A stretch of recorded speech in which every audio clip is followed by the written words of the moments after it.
Hello everyone, Eleanor here once again. I'm so excited to have you guys here today on another episode of Connect with Eleanor. On today's episode, we're talking about walls and boundaries.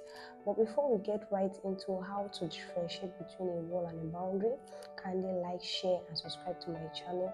Another thing, kindly get a book and a pen because we're going to do a lot of writing today so that we can all reflect on it and know if we are actually keeping a boundary or we are keeping a wall.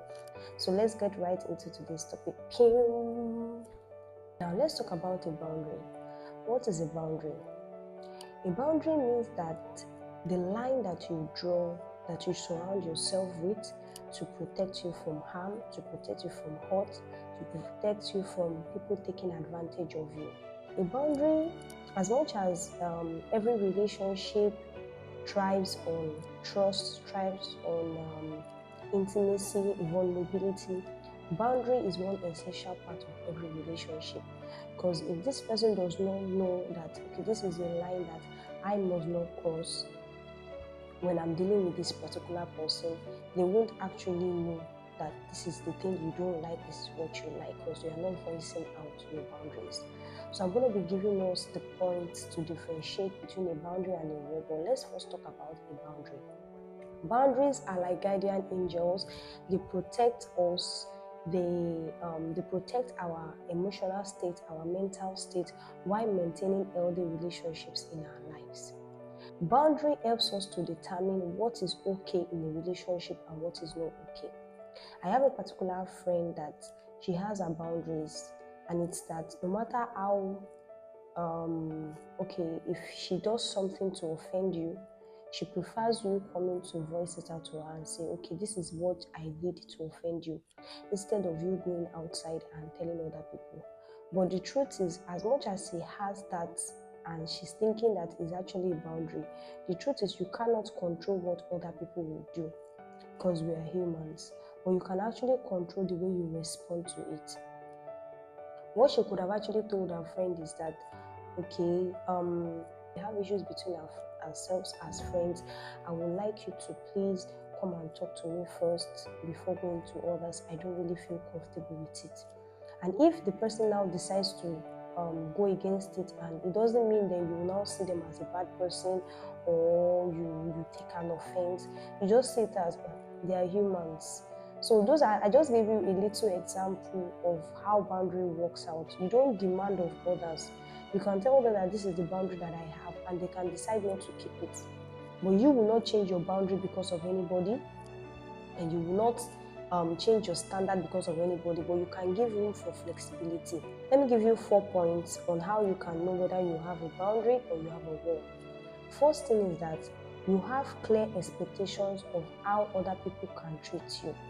When you have a boundary, you know that, okay, my friends are not supposed to speak to me in a rude way. No matter how much we are familiar with each other, no matter how much we are friends, I have a clear expectation of what I expect from you as a friend. You should treat me with the same respect that I treat you. But like I said, we are human. There are some people that when you voice out your boundary and tell them that, please, as much as we are friends, I don't like the way you spoke to me the other time. I always accord you the same respect, so I expect you to give me the same. Which means as much as you are giving other people boundaries, you are also following that boundary by being careful with the way you associate with them. As much as you guys are familiar with each other, there is a limit to the words that can be spoken.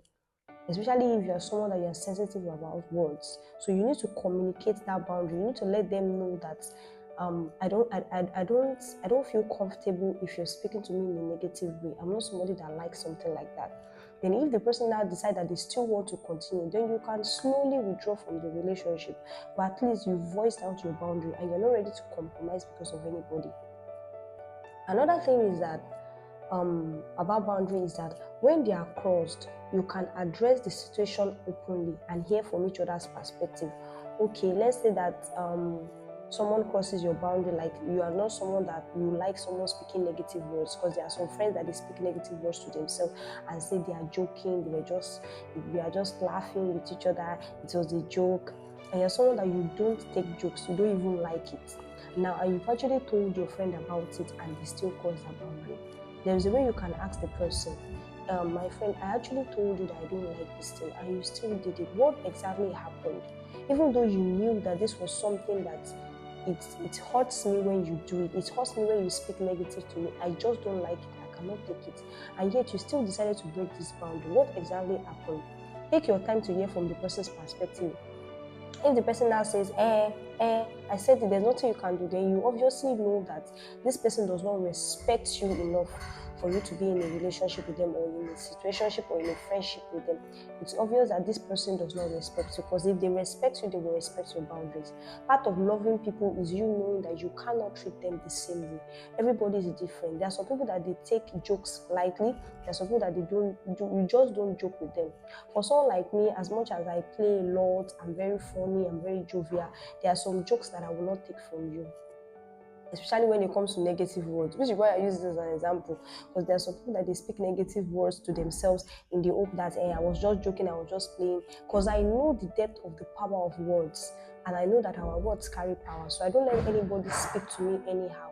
Regardless of whether we are friends, we are families or not, I will not take it from you. It is a boundary.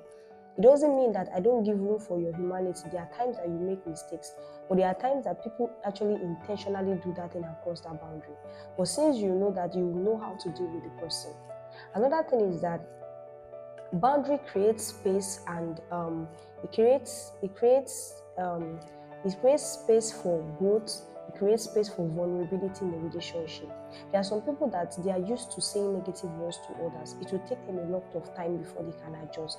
You can give them room if you talk to the person that, okay, the person now tells you that I'm sorry. It's just that I'm used to speaking like that. I'm used to talking very harshly, and I don't know that you're somebody that you don't actually like people speaking harshly to you. Because I have a friend that his voice is very intimidating, that anytime he speaks to you, it's as if he's actually fighting with you. And normally for me, I don't like guys that speak in a very harsh way. I cannot just stand it. It's a boundary that I have. So I mostly just communicate to him that, Mr. Man, I don't like the way you speak to me. It's not because I'm angry or anything. I prefer you speaking in a soft tone to me. It was like, he's used to it. I said yes, but there is room for growth. You can actually adjust it. But I gave him time because I know that it's something that he's used to. I gave him time to actually work on his voice, his tone, anytime he's speaking with me. So boundaries create room for space. You give the person space to grow. You give the person space to actually work on that aspect that you told them that you cannot handle. Because we are all humans, we are not robots.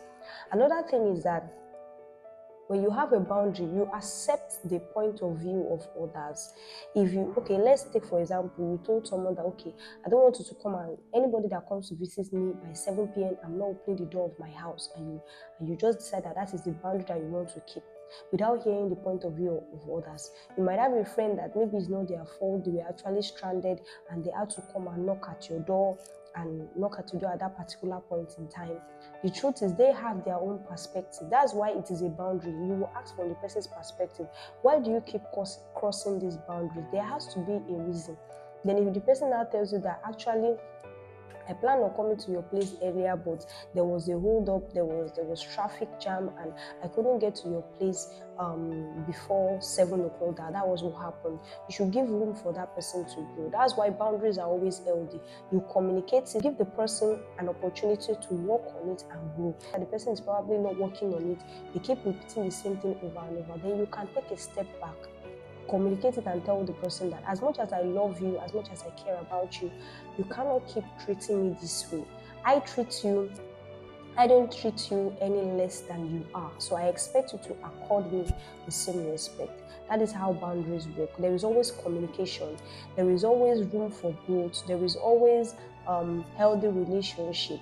You understand? You communicate how you feel, how you want others to treat you, and they treat you back the same way. Although there are some people that they will still be adamant and say, that's the way I talk. If you cannot cope with the way I talk, that's your own cup of tea. There's nothing I can do about it. Then you take a step back, because you know that you've stated your boundaries. You've given this person an opportunity to grow, but they have decided that they don't want to grow. They've decided that they still want to treat you anyhow. Then you take a step back. But at least you've communicated.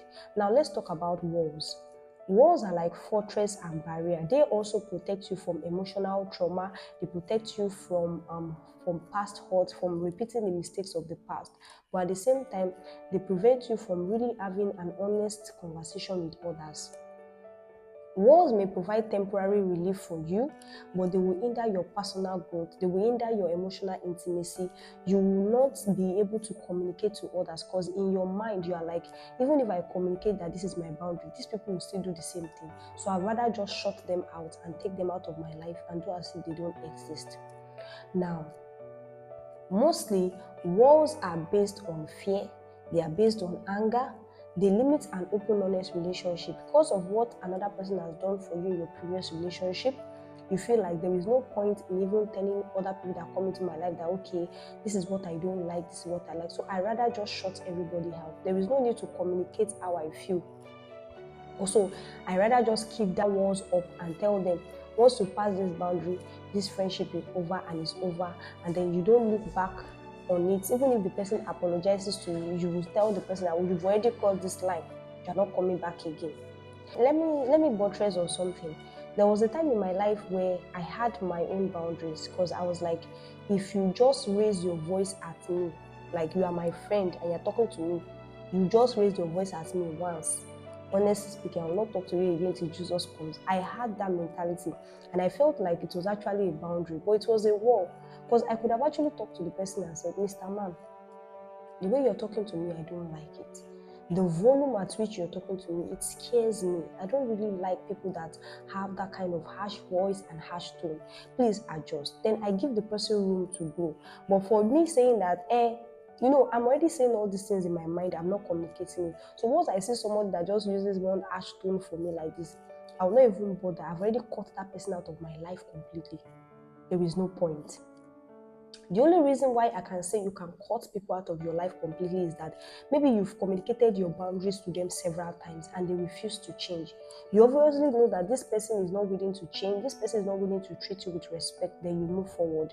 But without you openly communicating that opinion, that thing that you don't like, you don't have the right to actually cut the person off. You're actually having walls, you're not having boundaries. Now, when we have walls, we disconnect and we limit growth. We ourselves, we don't grow and we don't even give others an opportunity to grow. We believe that once I demand something of you, you must actually do it for me, as if people are robots. You are always rigid with your expectation of others. You believe that others must follow what you decide. They must be like robots. Okay, if you're someone that you're a prayer warrior and you probably like praying for 2 hours and you tell yourself that anybody that is that does not know how to pray, I will not associate with them, I will not be friends with them. That's just an example. And you actually meet someone that is actually nice, they are caring, but the only reason is that they don't really have that strength to pray for long hours. Now, for someone that have walls, the person will just say, God forbid, this person cannot even pray for 1 hour, talk less of 2 hours. I will not be in a friendship or in a relationship with a prayerless person. Then you cut that person off immediately without even communicating it. Okay, my friend, for someone like me, I've always wanted friends that are prayerful. I know that your prayer life might not really be okay, but I feel like you can actually work on it, and it's not like it's going to even benefit me, it's going to benefit you. There is a way you speak, there's a way you communicate your feelings to people that they will know that it's not really like you're demanding of them, because walls, you mostly demand of others. You have that high expectation that this person must not pass the boundary, they must not. Let me give you an example. There was a particular sister that I know, and she was in a relationship with a brother, and she didn't even, how do I want to put it? Along the line, there was a particular day that they were together and the guy kind of kissed her, and she didn't even give the guy chance to explain. It's not like both of them sat down to explain that, okay, these are the boundaries of our relationship. Okay, we are doing a Christian relationship that involves no kissing and all these things. We didn't actually communicate all those things. She just assumed that the guy knew about it, and she got angry and was like, I'm not interested in this relationship anymore. You have made me sin against God. Get out of my life. Block the guy on WhatsApp and everything. Now, when I talked to the lady and I had the conversation with her, I asked her a question. I said, number one, did you actually tell this guy that this is your boundary? This is something that you cannot take? She said, no. I said, you don't have the right to cut him out like that. You should have, before you even started any relationship, before you start any friendship, there should be rules, there should be boundaries. Okay, I don't like this, I don't like that. I don't like people that are not honest with me. Regardless of how I feel, I want you to be honest with me about about the way you feel, about how your day went. I cannot tolerate lying. There is a way you can communicate all this. I told her, you didn't communicate to this guy that you're someone that you don't like all those things. Like you want a relationship with no intimacy or anything. You did not communicate it. So how do you expect him to know what is inside your mind? She was like, we are both Christians. You're supposed to expect it. No, he's not supposed to expect it. You're supposed to tell him that this is the boundary. You cannot cross this line. And even if he crosses the line, there is a way you can still tell him and say, and still have mercy on him, give him that grace of humanity.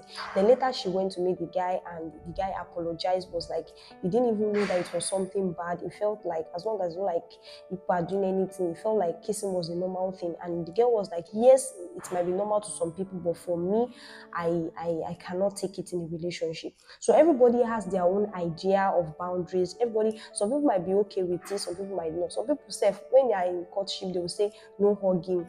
We have different kind of people, and the reason why we keep boundaries is because we know ourselves. We know the things we can handle and the things we cannot handle. So you don't actually have the right to judge anybody for having a boundary. That is just who they are.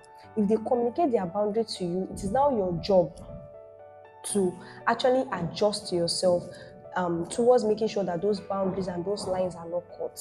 But when you've actually, now from the perspective of someone that is keeping a boundary, when you've actually communicated it and this person keeps crossing the boundary, you see that there is no growth in this relationship, in this friendship, this person keeps crossing the boundary, then you can know how to take a step back, because you're giving them space and time to grow, but they keep crossing that boundary and you cannot take it anymore.